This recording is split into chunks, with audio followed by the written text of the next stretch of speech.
você está, eu queria que você lesse comigo o primeiro livro de Samuel, capítulo 2. Nós vamos refletir dos versos de 1 a 10, mas eu quero nesse momento que você leia comigo apenas o verso 1. Está ali na projeção, você pode ler conforme está ali, tá bom? Vamos lá juntos, bem bonito? Então orou Ana e disse: o meu coração se regozija no Senhor, a minha força está exaltada no Senhor, a minha boca se ri dos meus inimigos, porquanto me alegra na tua salvação. Amém? Você pode se assentar. Hoje é o nosso último culto neste ano, né? E para nós aqui é o último mesmo, né? Porque nós teremos culto apenas agora no domingo, né? Essa semana a gente tem um encontro aí virtual, e semana que vem já é 2021, né? Nós já mudamos o ano. Mas nós queremos neste culto, lembrando os irmãos, nós estamos interrompendo, né? Desde semana passada já e até semana que vem, estamos interrompendo aquela série de estudos que a gente tem feito aqui, né? Formação espiritual. E hoje nós estamos interrompendo para falar de gratidão, essa oração, esse cântico de Ana, que o livro de Samuel registra, é uma oração, um cântico maravilhoso. A história de Samuel tem suas raízes nessa experiência da sua mãe com Deus. Porque, na verdade, começa essa história dessa forma, mas o foco principal é o Samuel. O texto quer justificar quem é o Samuel. E Samuel tem as suas raízes nessa experiência da sua mãe com Deus. Isso é maravilhoso, é fantástico. Mais do que apenas falar com Deus, essa oração de Ana traça um quadro de uma mulher, como ela via e como ela enxergava Deus. Na verdade, a visão que Ana tinha de Deus era resultado da sua vida com Deus. É isso que eu quero que você aprenda nesta noite aqui. A nossa visão de Deus, ela precisa ser resultado da nossa vida com Deus. Porque às vezes a nossa visão de Deus, ela pode ser simplesmente com base naquilo que os outros falam.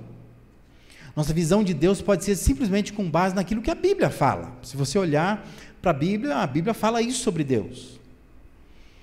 Mas muito melhor ainda, isso que eu estou dizendo aqui não está errado, né? Você pode sim conhecer a Deus através da vida de alguém, da experiência de alguém. Você pode conhecer a Deus através da Bíblia, né? Ou daquilo que falam sobre o que a Bíblia diz.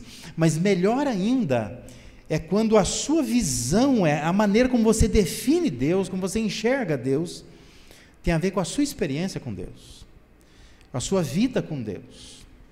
Isso vai ser muito mais valioso se você finalizar este ano pensando nisso, olhando para Deus, não através dos olhos de pessoas, não só contemplando o que a Bíblia diz, mas também pensando na sua experiência com Ele, como que foi durante este ano, e como que você termina esse ano olhando para Deus, como é que você enxerga Deus, em meio a tudo aquilo que você viveu nesse ano 2020. Nós estamos finalizando esse ano, todos os setores do nosso país, na verdade do nosso mundo inteiro, está fazendo um balanço desse ano 2020.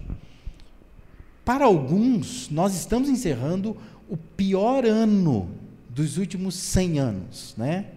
Por vários motivos, inclusive por esse, da chamada pandemia do coronavírus. Mas a minha pergunta é, como foi o ano para você? Como é que foi? Né? Se a gente pudesse tirar um tempo, se tivéssemos tempo aqui, para que cada um de nós que está aqui pudesse vir aqui à frente, e cada um pegar o microfone e dizer, olha, o ano para mim foi assim. O que você diria? Como foi esse ano para você? E aí eu quero que você pense aqui não só como profissional, não só como estudante, não só como cidadão, mas especialmente como é que foi o ano para você como pessoa. Como que foi o ano para você como servo de Deus, como filho, filha de Deus? Como é que foi esse ano para você? O que isso acrescenta na sua vida, ou na sua experiência como filho de Deus? O verso 1 que nós lemos aqui poderia ser a nossa oração hoje. Olha o que diz: o meu coração se regozija no Senhor, a minha força está exaltada no Senhor, a minha boca se ri dos meus inimigos, porquanto me alegro na tua salvação. Em que Ana estava alegre? Com o que ela estava alegre? Ela estava alegre com o seu emprego, ela estava alegre nas suas amizades, com a sua saúde, com a sua família, ela estava alegre com seus alvos alcançados? Não. O texto diz que o seu coração se regozijava no Senhor, e ela estava alegre pela experiência que estava tendo com Deus, de ver Deus presente no cenário da sua vida, respondendo às suas orações. E aqui tem uma coisa muito curiosa, né? Você já leu o livro, né? Esse é só o início do livro, mas o primeiro capítulo do livro diz que ela era humilhada, porque naquele contexto, naquela cultura, o marido dela tinha uma outra mulher, porque ela não podia dar filhos para o seu marido,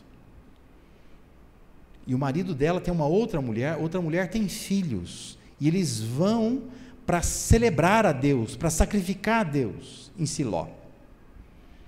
E chegando lá, então, diz que o marido dela dá a ela porção dobrada, ele a abençoa, ele demonstra que ele a ama, que ele tem carinho por ela, mas tem um problema, a outra, a rival, né?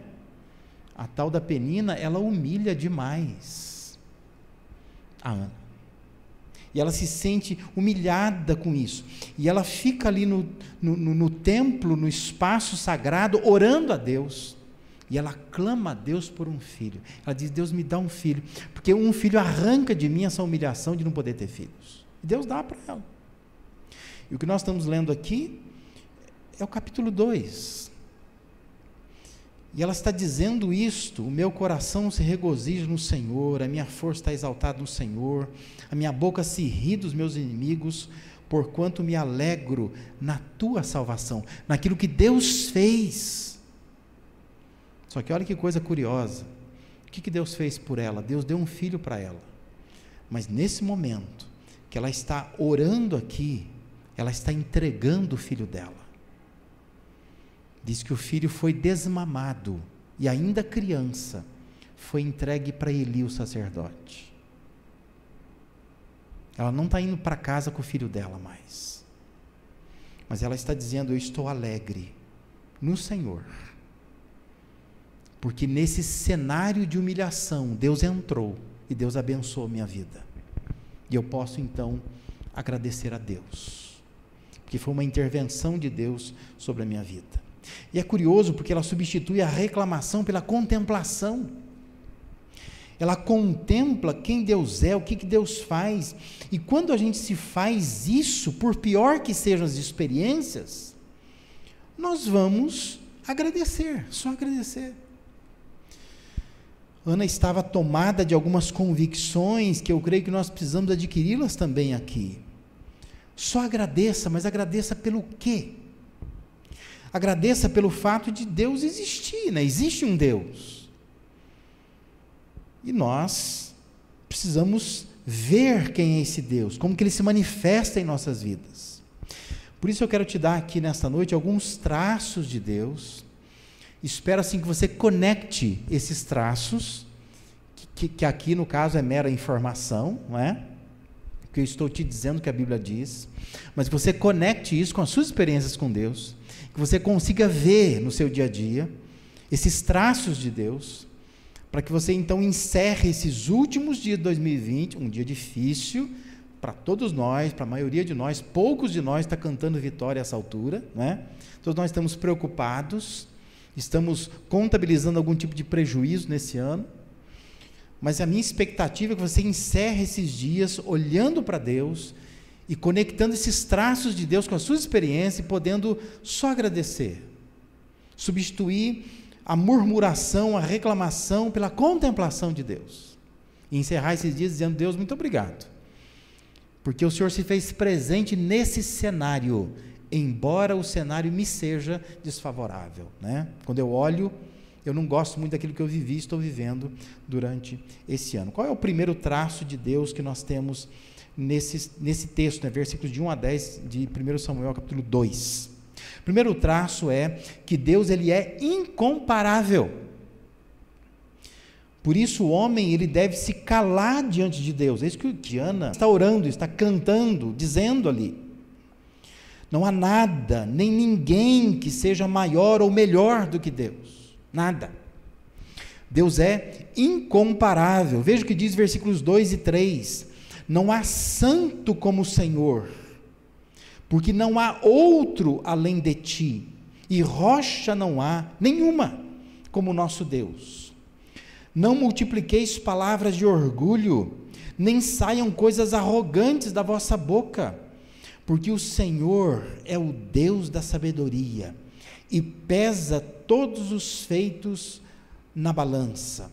Ou seja, somente Deus pode nos dar alegria, porque Ele é inigualável, nada se compara a Ele. Outra forma de dizer que Deus é único, só tem Ele, não há outro Deus a quem possa comparar.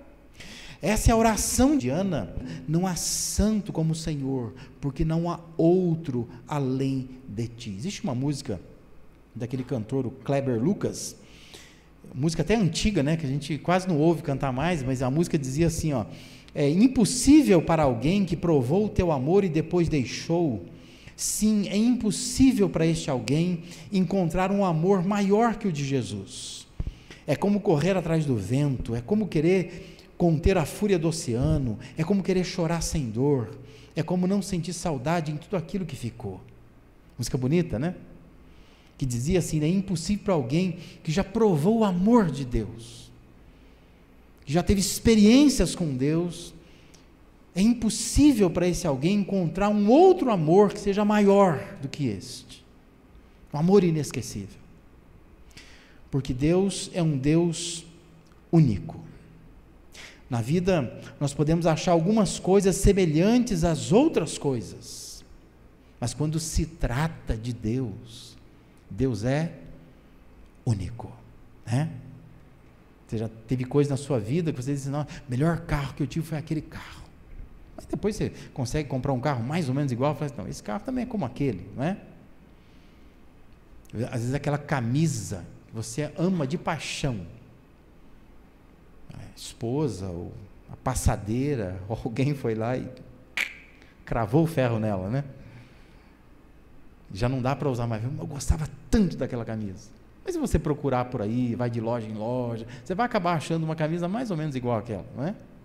Às vezes melhor que aquela, mais bonita que aquela, mais cara que aquela. Você vai usar com a mesma alegria, né?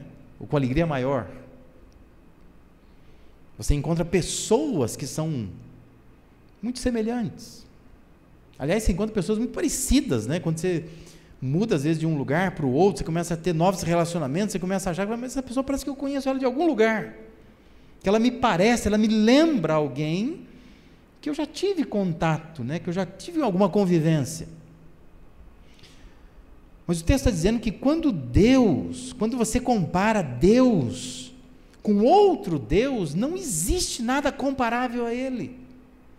Deus é único, Ele é inigualável, inigualável.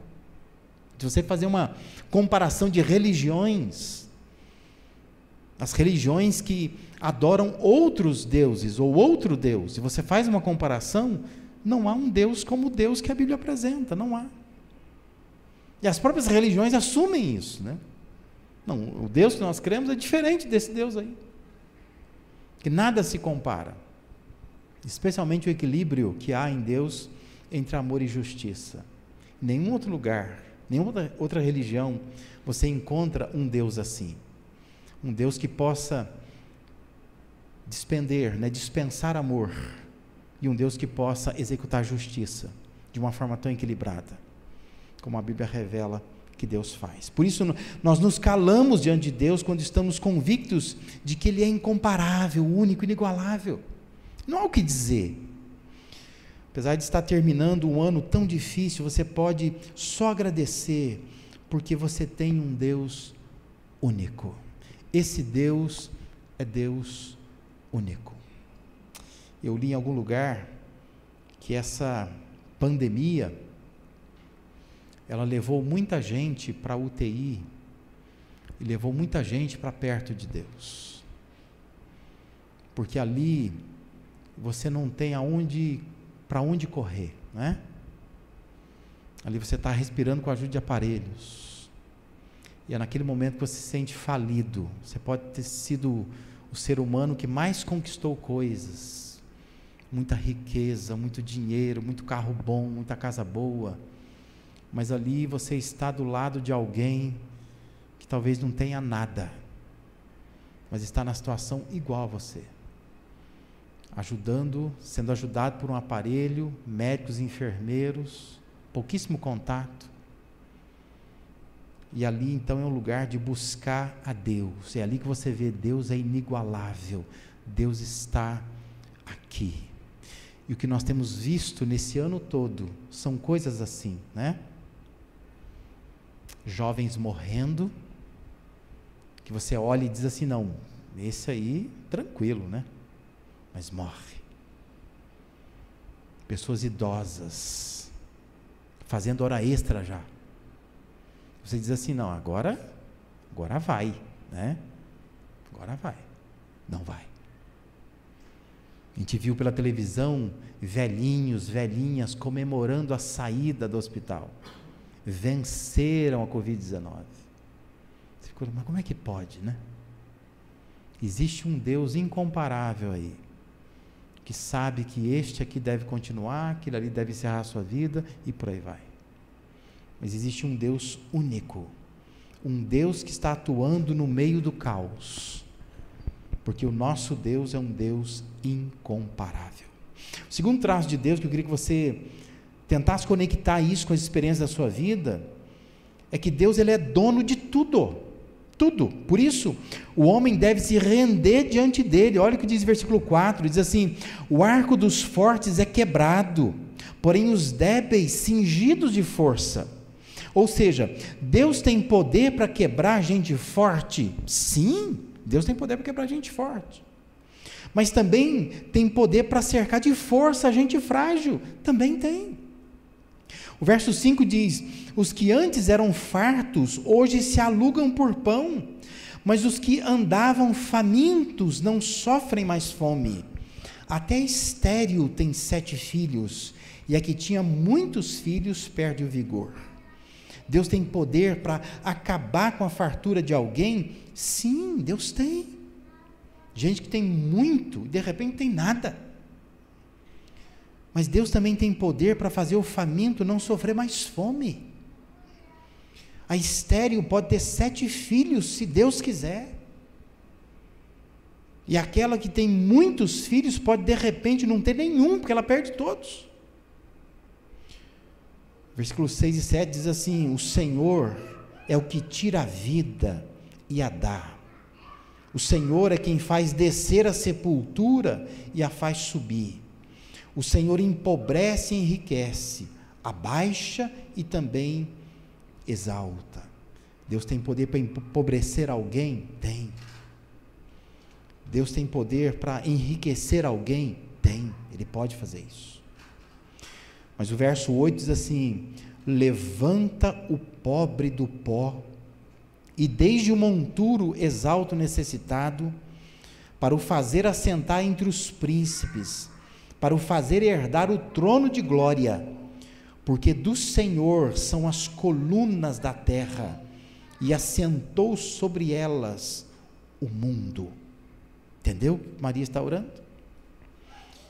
Ana, aliás, estava orando? Ela estava orando dizendo assim, Deus é o dono de tudo. Deus, Ele assentou o mundo sobre as colunas da terra. Ele sustenta tudo isso. Ele mantém tudo isso. Porque Ele é o dono de tudo. Portanto, Ele tem o controle de tudo, porque a Ele pertence tudo. Eu queria muito que você conectasse a experiência da sua vida, o que você passou durante este ano, e aonde é que ficou muito claro para você que quem tem o controle é Deus. Você não tem o controle. Ele é o dono de todas as coisas. Se nós tivéssemos essa firme convicção, talvez a gente se rendesse diante dele com maior facilidade. Que a gente iria entender, eu estou diante do dono de todas as coisas. A ele pertence tudo, ele tem o controle de tudo. Apesar de você estar terminando um ano tão difícil, você pode só agradecer, porque você está diante de um Deus que tem o controle das coisas. Por pior que tenha sido o ano, você pode olhar e dizer assim, olha, mas eu estou aqui, não estou? Eu estou vivo, eu estou saudável, tenho as contas pagas, algumas para pagar ainda, né? Mas você olha no quadro geral, você diz, Deus estava no controle de todas as coisas. E eu percebi que Deus é o dono de tudo, tudo pertence a Ele. Eu estou apenas vivendo em coisas que pertencem a esse Deus.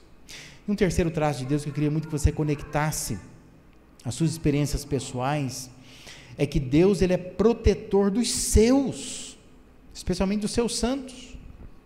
Por isso que o homem deve buscar forças nele. Olha o versículo 9 e 10, dizem assim, ele guarda os pés dos seus santos, porém os perversos emudecem nas trevas da morte, porque o homem não prevalece pela força.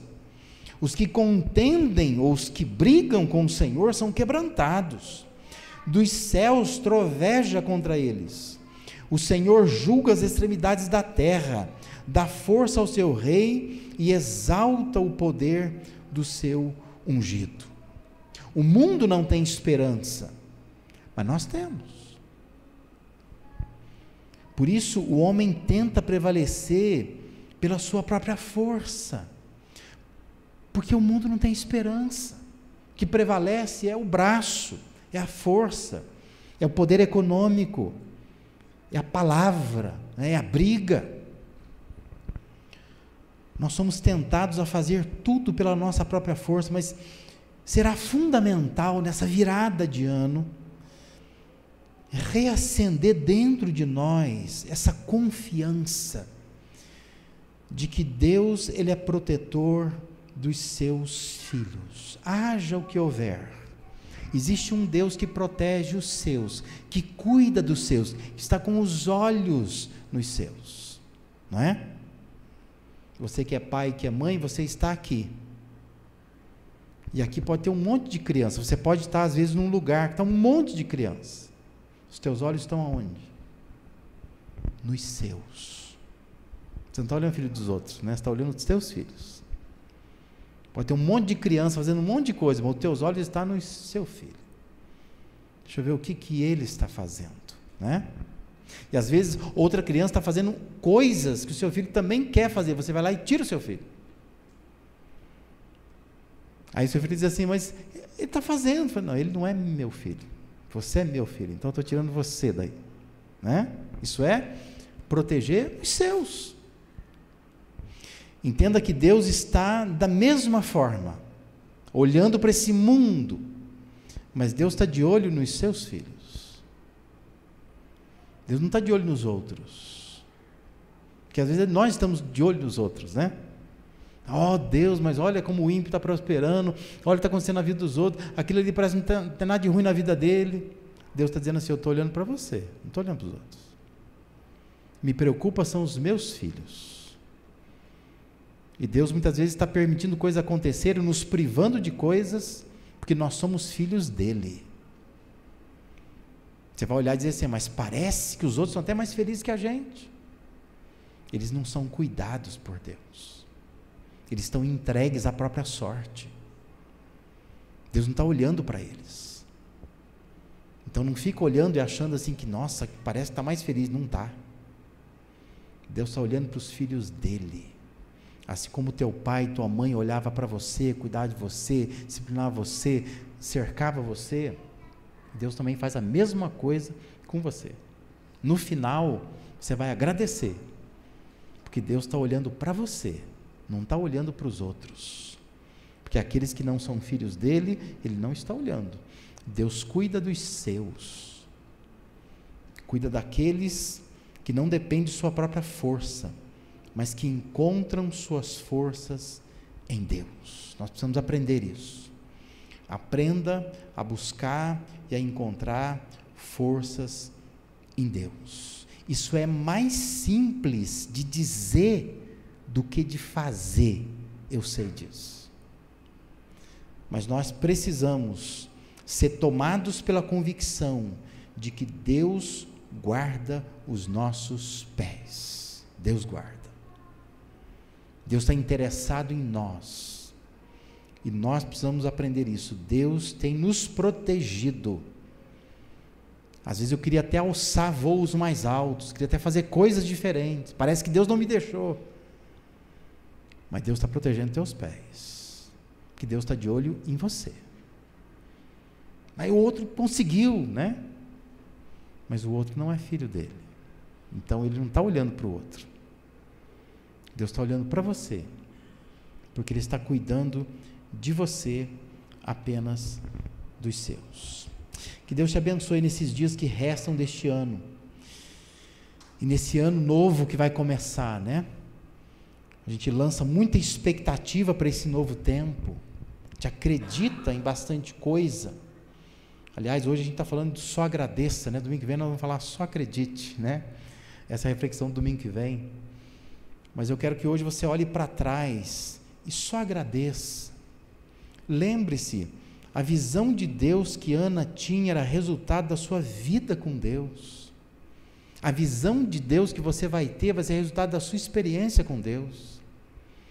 Dependendo de como você vive, é a maneira como você enxerga Deus. Se você tiver experiências concretas, profundas com Deus, você vai enxergar Deus de uma outra forma. Depende muito da sua experiência com Ele. Ana teve experiência de humilhação, de buscar a Deus, de ser confundida pelo sacerdote Eli, de achar que ela estava embriagada. Mas Ana se colocou diante de Deus, ela clamou a Deus, Deus deu um filho para ela devolveu esse filho para Deus, para que o sacerdote cuidasse. Foi o grande Samuel. Há uma grande história em volta dele, em volta do Samuel. É o homem que ungiu o rei Davi. Mas essa mulher, sua visão de Deus começa com a sua vida com Deus, na sua experiência com Deus. A sua visão de Deus é afetada pela sua experiência. Por isso, eu te convido a olhar para essas coisas, como eu disse no início, tem um caráter informativo, é o que está na Bíblia. Se você nem crê na Bíblia, não adianta, não é? Você vai dizer assim, mas isso aí eu não acredito, né? Não resolve nada, porque isso aí é o que a Bíblia fala. Mas se você conectar aquilo que a Bíblia fala, a sua experiência de vida, aí sim, você vai ter uma visão correta de Deus. Porque a sua visão de Deus vai ser resultado da sua vida com Deus. Deus está olhando para você. Deus está protegendo os seus pés. Não tenta vencer a vida pela força, pela sua própria força. Sai dessa noite aqui pensando, eu preciso confiar em Deus, porque Deus é incomparável, porque Deus Ele é dono de tudo, porque Deus Ele protege os seus, está me protegendo, tem me protegido. Olha para trás com carinho, com cuidado, você vai perceber isso. Quantas vezes Deus já esteve do seu lado, e muitas vezes você não reconhece, mas Deus está ali, cuidando de você, protegendo você, dizendo, para de tentar vencer a vida por sua força. Comece um novo ano já pensando nisso, eu vou ter que vencer pela força do meu Deus. A minha visão de Deus tem que ser resultado da minha vida com Deus. Amém?